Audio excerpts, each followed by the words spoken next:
Il était une fois, dans le village de Sébikotane, un prince très fier et arrogant nommé Mamadou, qui était craint dans tout le royaume. Mamadou était le fils unique du roi et l'héritier légitime du trône de son père. Son père, le roi, était alité, gravement malade, et le prince ne pouvait attendre que son père meure pour être couronné roi du village.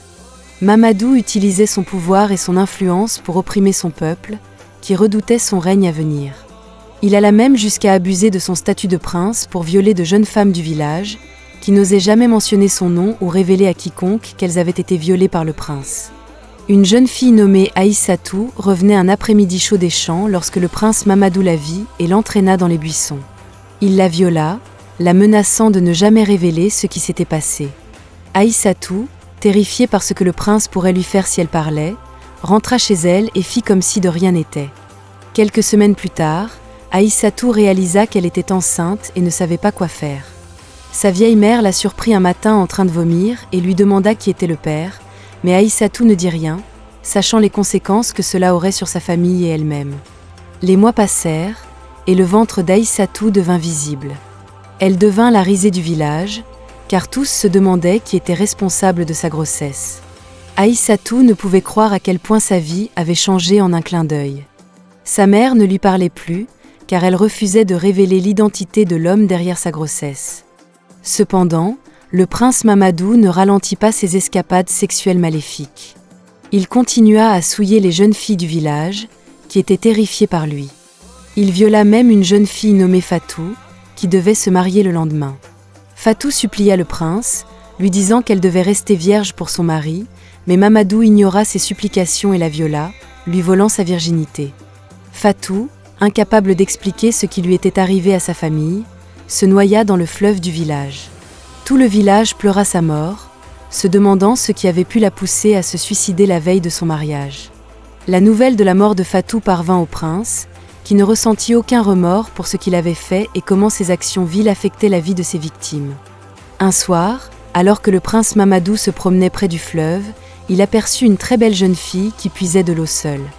Le prince, sachant qu'ils étaient seuls, se jeta sur elle et la viola.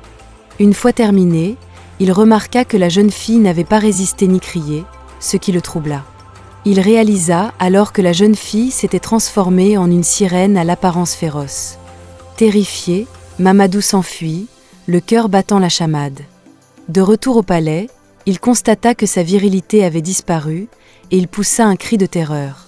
Le lendemain matin, Mamadou décida de retourner au fleuve pour supplier la sirène de lui rendre sa virilité, mais elle avait disparu. Il attendit des heures, mais la sirène ne réapparut pas. De retour au palais, Mamadou ne pouvait croire ce qui lui était arrivé. L'état de son père empirait, et le prince commença à paniquer, car il savait que la mort de son père l'obligerait à prendre une épouse pour assurer sa descendance. Sachant qu'il n'avait plus de virilité, Mamadou redoutait ce qui se passerait lorsque les gens découvriraient son secret. Il décida de retourner au fleuve une dernière fois, apportant des offrandes pour apaiser la sirène. Cette fois, la sirène émergea de l'eau, lourdement enceinte. Mamadou ne pouvait en croire ses yeux et éclata en larmes. La sirène lui révéla qu'elle portait son enfant et que le prince était désormais interdit de prendre une autre épouse, car cela entraînerait sa perte.